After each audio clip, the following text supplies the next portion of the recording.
Y vamos a hablar de una preocupación que no es una preocupación reciente respecto de este caso de esclavitud asociado a la empresa Furukawa. Hay una alerta generada por la Defensoría del Pueblo hace pocos días. La Defensoría del Pueblo no avala acuerdo entre la empresa Furukawa y los trabajadores.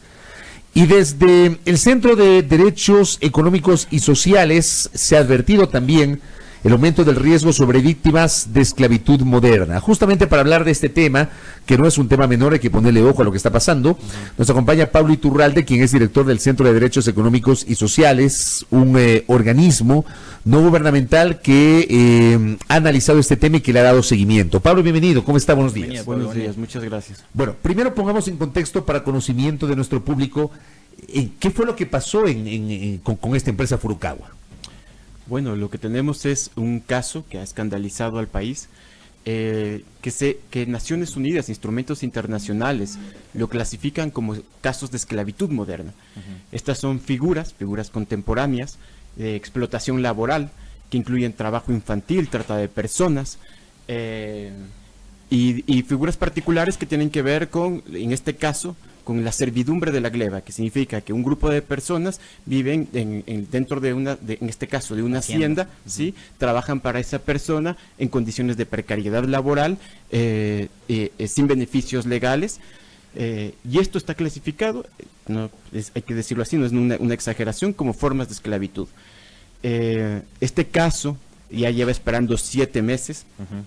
Durante este tiempo no ha pasado mayor cosa, todavía no existe reparación de derechos. Pero ha intervenido la Asamblea, es un tema del cual se ha discutido muchísimo en la Comisión de Participación Ciudadana, han sido llamadas autoridades, ha estado presente el Defensor del Pueblo también asistiendo. ¿Y qué pasa? ¿Cuál es la respuesta que da el Ministerio de Trabajo, por ejemplo?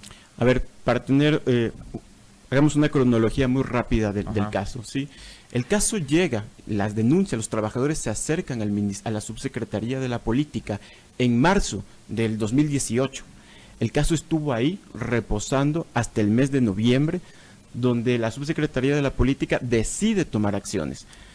Recién en febrero, junto a la Defensoría del Pueblo, en febrero ya del 2019, se realiza una visita a la hacienda, de la cual surge un informe, el informe defensorial, ¿sí? Donde se hace una serie, se indican, digamos, las irregularidades, se identifican 31 irregularidades, se determina que la empresa Furukawa ha estado violando los derechos humanos, no es un tema solamente de derechos laborales, sino que ha estado violando los derechos humanos de manera sistemática desde el año 1963. Esto ya es en el mes de febrero. ¿Sí? Y eso es otra cosa que llama la atención. ¿Cómo el Estado permite que desde el 63 esta empresa haya operado en el país y nunca haya sido intervenida? O sea, los inspectores de trabajo nunca visitaron. Además, hay que tomar en cuenta una cosa, Furukawa no funcionaba únicamente en una hacienda, creo que he entendido que era una red de haciendas que tenían esos operando. ¿Y cómo nunca intervino el Estado? Son decenas de haciendas que están distribuidas en Esmeraldas, en Santo Domingo y en Quevedo. Pues, a ver, esto es sorprendente, realmente llama la atención. Y no estamos frente a un caso que sea una aberración nada más, que es una empresa fantasma. Estamos frente a una empresa que es una transnacional. Bueno, está claro que no es una empresa fantasma, si hace poco la Federación de Exportadores ahí tuvo un pronunciamiento de defensa a esta empresa. Recibió condecoraciones. Yo creo, el Congreso Nacional y tengo entendido que hasta el Ministerio de Trabajo les entregó alguna condecoración. Alguna vez, ¿no? Así es, y creo que por ahí está las respuestas de por qué existe tanta ausencia y silencio, ¿sí? Creo que tiene que ver con lo que nosotros llamamos como captura corporativa del Estado, ¿sí?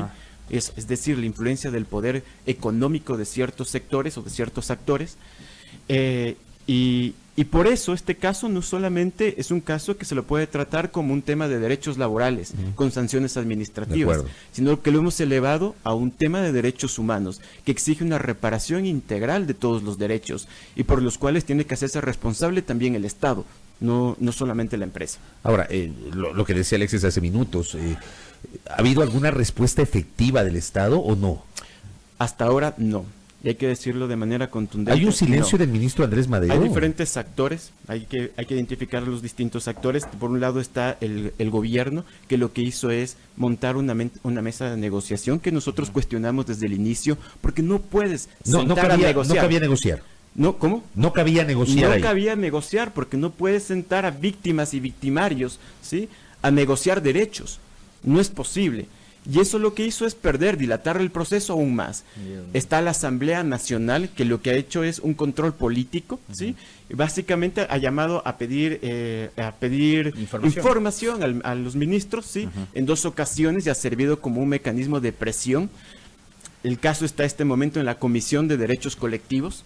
Y ahora la Asamblea, eso sí, tiene sus propias limitaciones. Primero tiene ciertas competencias que no puede pasar.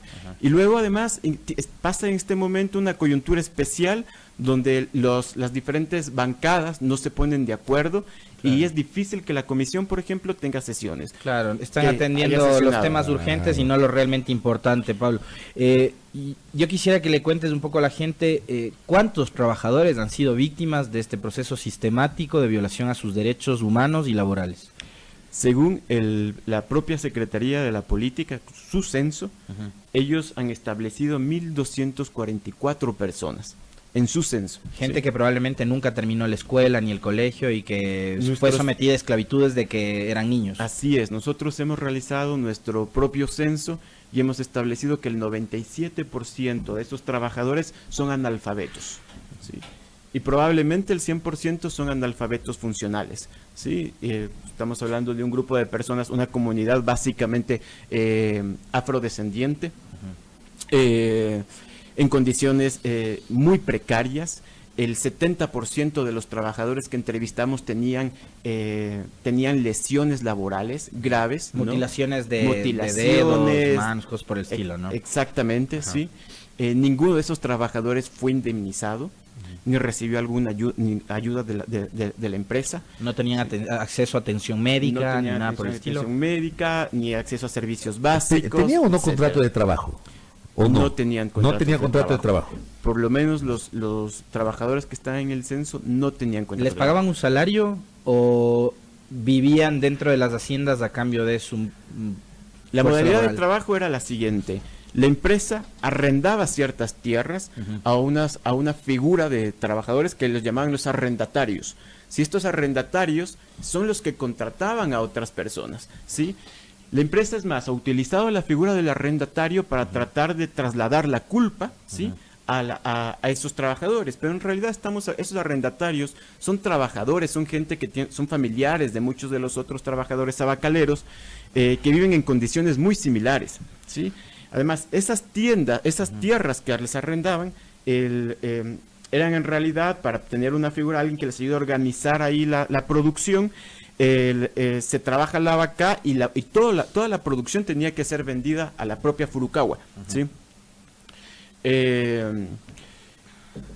Actualmente nosotros estamos evaluando, nos damos cuenta que la estrategia de la empresa es tratar de culpar a los arrendatarios para deslindar culpas, ¿no? Esto es un poco espeluznante el relato. Sí. Bueno, este caso que ocurre aquí, ¿se ha, digamos, detectado en otras empresas, en otras haciendas o no?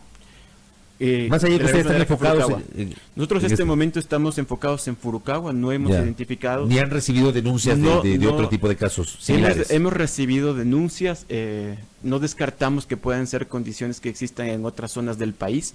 Por eso es fundamental que este caso resulte bien para los trabajadores.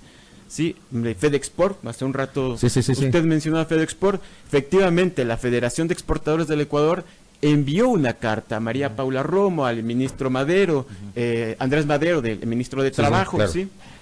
Envió una carta pidiendo que el gobierno actúe a favor de la empresa porque podría dejar un mal precedente para la inversión, ¿sí?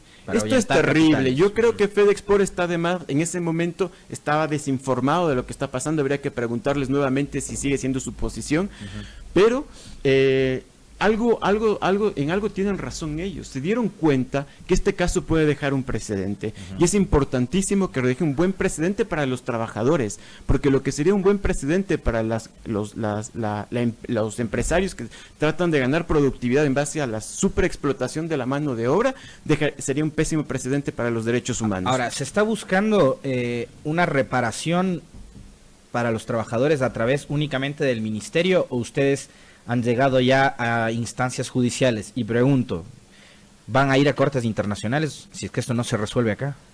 A ver, la Fiscalía ha iniciado ya un proceso. En este momento se encuentran en la etapa de indagación previa. Nosotros estamos evaluando una acción jurídica, vamos a ingresarla, no la puedo mencionar en este momento hasta poder tenerla, digamos, a su debido momento haremos público cuál va a ser ese tipo de acción jurídica, pero es una acción que busca la reparación de todos los derechos y no descartamos además ir a instancias internacionales.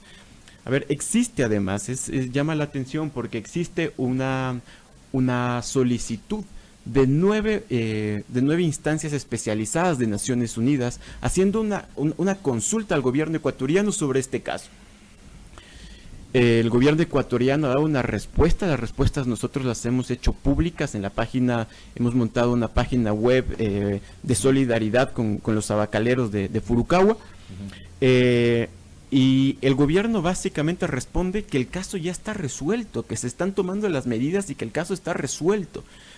Si es que el Estado insiste en ignorar las consecuencias del caso, en asumir responsabilidades, nosotros no lo dudaremos, iremos a instancias internacionales. Pero si el gobierno dice que está resuelto el caso, entonces no van a hacer nada.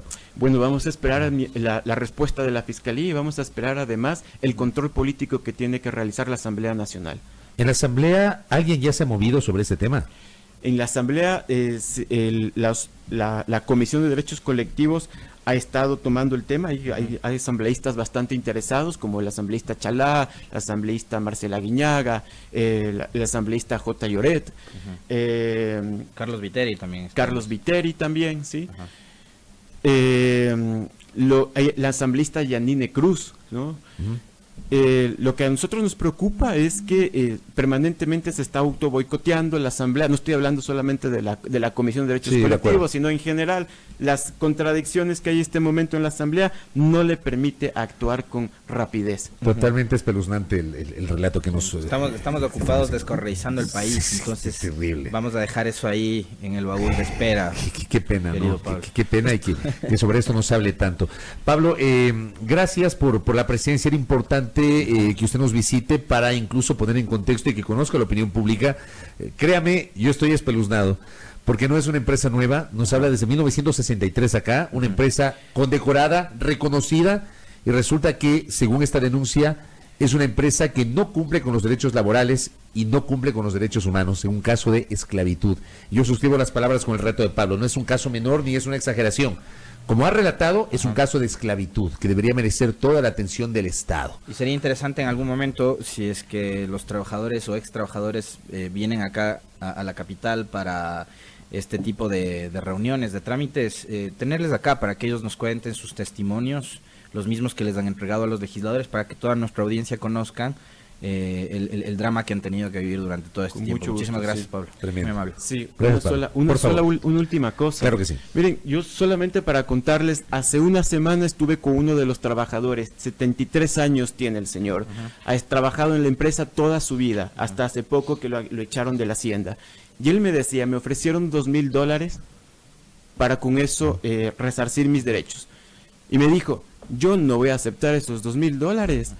Porque eso no es lo que cuesta todo lo que hemos vivido. Lo que estamos pidiendo es justicia. Y esto, como yo creo que debe ser el mensaje para las autoridades y para ciertos funcionarios que tienen la pretensión de cerrar el caso con compensaciones irrisorias y chiquititas. Se requiere justicia. Suscribo las palabras de Pablo. Gracias a Pablo Iturralde, director del Centro de Derechos Económicos y Sociales, hablando sobre el caso Furukawa. 7 de la mañana con 29 minutos. Vamos con las